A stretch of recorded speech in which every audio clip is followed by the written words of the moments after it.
The fragrance of grief is only just beginning.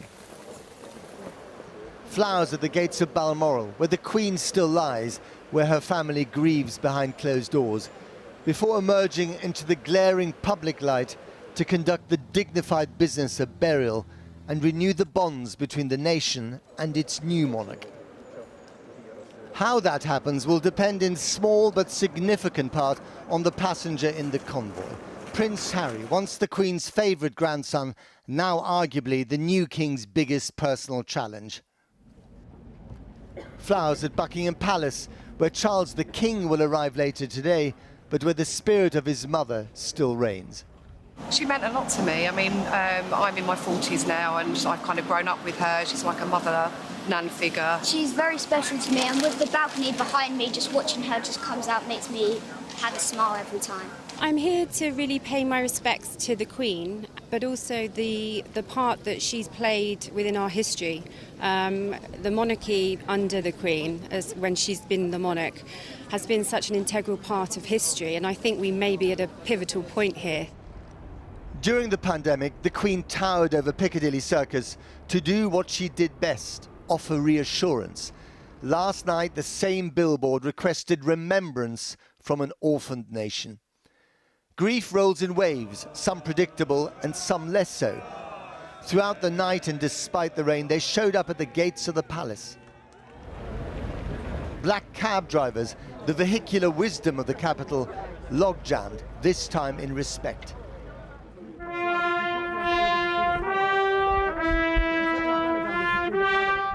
Spontaneous trumpets sounding a familiar tune that will now require a few new words. Flowers that will soon wilt, but personal messages and memories that will live on in those who wrote them. The uncanny magic of monarchy at its most effective, to rise above our world while staying connected to it. That was her job and her talent, perfected over 7 decades. A part of our lives that was taken for granted as being permanent is no longer there. And in that sense, there is an enormous shift in the world around us, in how we see it and how we understand ourselves. And I think many people will be finding that sense of not just grief, but also uncertainty. And to some extent, a wondering about what is permanent. She was the most recognized figure on the planet. In Paris, the Eiffel Tower went dark. In Rio, Christ the Redeemer went bright. Head of state in 15 Commonwealth nations, including, of course, Australia. What protocols are in place in the nation's capital? Well, good afternoon, Anne. We're in the middle of a sitting fortnight. That won't continue. Parliament has been suspended for 15 days. But will doubts now, down under, about the monarchy resurface under the new king? In New Zealand, they huckered to Her Majesty. In Hong Kong, British colonial monarchy is now compared to the masters from Beijing. And in Washington, the president of a nation that once fought the British monarchy but is now obsessed with the royal family paid his respects. I had the opportunity to meet her before she passed, and she was an incredibly gracious and decent woman. And the thoughts and prayers of the American people are with the people of the United Kingdom and the Commonwealth in their grief.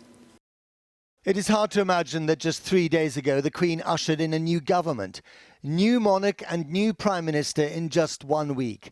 It is a first. Even then, her dignity and authority were beyond the suspicion of political preference. Everyone, including the staff at Windsor, will have their thoughts about her. She was inscrutable but not aloof. That's what allowed her to steer the ancient institution of monarchy through some very uncertain modern times. Will her son be able to do the same? The Queen is dead. Long live the King. For now, a proclamation. In the future, perhaps a question. Well, the man getting used to his new role has just taken off on the royal flight from Aberdeen Airport down to London. The flight's about 45 minutes long, and we can show you some pictures of him arriving at Aberdeen Airport just before getting on the plane. King Charles III coming down to London. There's an awful lot going on today, and we'll be bringing you up to date with all the developments here outside Buckingham Palace, but also, of course, the gun salute, which will start at 1 o'clock. Let's go to Jackie now, who is outside the gates of Balmoral. Jackie. Yes, good afternoon from Balmoral, which for the last 18 hours has essentially been a family home, albeit a very grand, a very beautiful one, but a home to a family in mourning. The Queen, first and foremost, a mother, a grandmother and a great-grandmother. She'd been spending her summer here at Balmoral, as she had done almost every year since she was a child. She is said to have loved coming here, a place of real peace, a place which held many happy memories for her and her family. And of course the people of Balmoral returned that love and respect. They have been arriving here today in a steady stream to lay flowers and pay tributes. When the announcement came in yesterday that there were concerns about the Queen's health, of course her 4 children, her 2 grandsons William and Harry, raced to try to be at her side. Her eldest son, Charles, Prince Charles, yesterday at her bedside. He woke up this morning as the new king. I'm joined now by Kieran Jenkins, our Scotland correspondent. Kieran, what's been happening here today? Well, inside Balmoral, Jackie, there's a family, as you say, deep in grief. And amid that grief, an historical moment has taken place, the transfer of the crown from one monarch to another. And we saw King Charles depart here this morning with duties to perform immediately. Prince Harry also left at breakfast time, and he was the last to arrive, of course, yesterday. But in the other direction, mourners have been coming, and the people who are arriving here are the closest to the royal family in many respects. They are friends, they are neighbours, and they are feeling this loss deeply.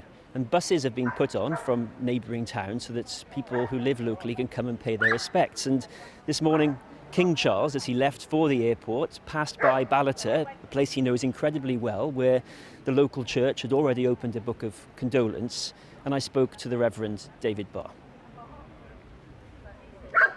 She had such a fondness of this place, and she knows many people in this community by first names. A lot of the individuals here have worked on the estate or associated with the estate, and Her Majesty knows all of her staff and the like family. Also up here, unlike the big cities, all the royal family get to come here, and they might have a cup of coffee in one of the local coffee shops, or they'll go to the shop and look around the shops, and they're very well protected, so we give them that privacy to be as much of a normal life as possible.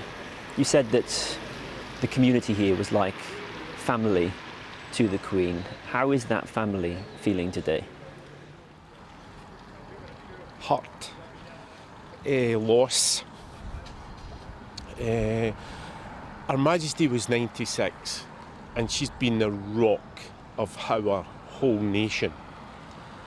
And even although you're expecting something to happen within a few months or a year when she was not well, it's like she's like your mother, your grandmother, your great-grandmother, your aunt.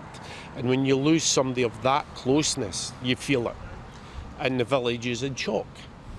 And it'll take a while for that to come to terms with. She's been in the majority of people's life all their life. So, a great loss. Yeah, a great loss. Is it a grief that you feel personally here? Yeah. I came down last night to ring the bell 70 times for one for each year. Ex-forces, ex-marine, 25 years in the whisky industry, tough guy for the East End of Glasgow. I was in that bell tower, cry. Just a great loss to this community and to the nation. And we'll all be hurting. We're all hurting. As I say, she was our rock. Yeah. And how are people supporting each other here? Are you leaning on each other? Or? Yeah. Everybody will meet, have a wee hug. They come in, they're coming into the church. Individuals who don't have a faith are coming in and sitting. Not praying, maybe they are, I don't know, but they're just sitting there reflecting. Yeah, there's a lot of sorrow in this village at the moment. Yeah. You're clearly very moved yourself. Yeah. You'll have your own personal grief as well. Yes. Yeah. And it'll stay personal. I won't that part I won't say. Whatever my grief is in personal time with Her Majesty stays personal. Sorry. You can see what it means to you. Yeah, somebody dedicates that to the village. Somebody dedicates that to the community, to the area, to the United Kingdom. It doesn't just ooze out, it flows out. And she has loved this country through thick and thin, through her own grief. She was steadfast during the pandemic. She was there as our hope, our beacon. Through the loss of her husband, she was still there. Yeah, all she does is give. And who can't love somebody that all they do is give? Yeah. A really powerful sense there of what the Queen meant to the people of Balmoral. But why was Balmoral so special for her, do you think? Well, it had an extraordinary resonance for her, particularly in the later years, because she spent so much time with Prince Philip here, personal time. And they were together here during lockdown throughout the pandemic. And beyond that, it's her sanctuary, it's her haven, it's the place where it's a buffer from the outside world. And she was, of course, the most famous person on the planet. But here at Balmoral, she had the privilege of being a member of the community, of drawing strength from the community. She would visit the local shops. She would go to the village fair and buy presents for her grandchildren. She attended the local church every Sunday for as long as she could. She would pass by a game of cricket and inquire about the score. It was as close to normal life as you could possibly expect for someone of her status. And she drew from that throughout her entire life, from a young girl to an old woman, and until the very end, of course. Now, we know that the new king has left Balmoral, he's left Scotland. What else do we expect to happen today? Well, the Queen's coffin is at rest here at Balmoral just now. We expect in the coming days for the coffin to be moved to Edinburgh by road. We expect mourners to line the streets, and we expect the coffin to lie in rest at the Palace of Holyrood House in Edinburgh, and then for a procession to take place through Edinburgh's historical centre to St Giles Cathedral. But locally here, they will be feeling a terrible sense of loss. Kieran Jenkins, thanks very much for joining us. And there's no doubt that people will continue to come and pay their respects here at Balmoral. But from us, that's it. Thank you. Thanks, Jackie. Well, she was never as fond of Buckingham Palace as she was of Balmoral. This place was far too public. It was in the centre of the capital. It had far too many bedrooms, but also because it's in the centre of the capital, this is the heart of monarchy. That's why the crowds have been coming here ever since the announcement was made yesterday afternoon. They've come all night despite some terrible weather. They keep coming today. The crowd is much bigger now than it was when I was here yesterday evening. And they've, of course, paid their own tributes in their very own ways outside the palace gates. Fatima Manji has been down amongst the crowds. Fatima, what have you heard?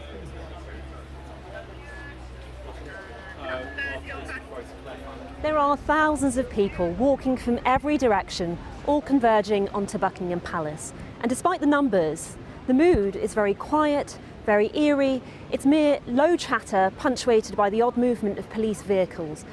I don't think we have seen anything like it for a long time in Britain.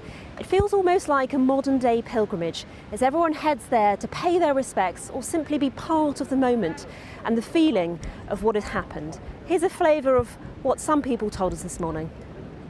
Everybody is here, obviously, out of respect, and that, people came together through COVID and things, and it feels like people are feeling the same thing today, a sheer sadness, and it seems that everybody's, there's a sort of a lovely atmosphere in the sense of everybody's feeling it together.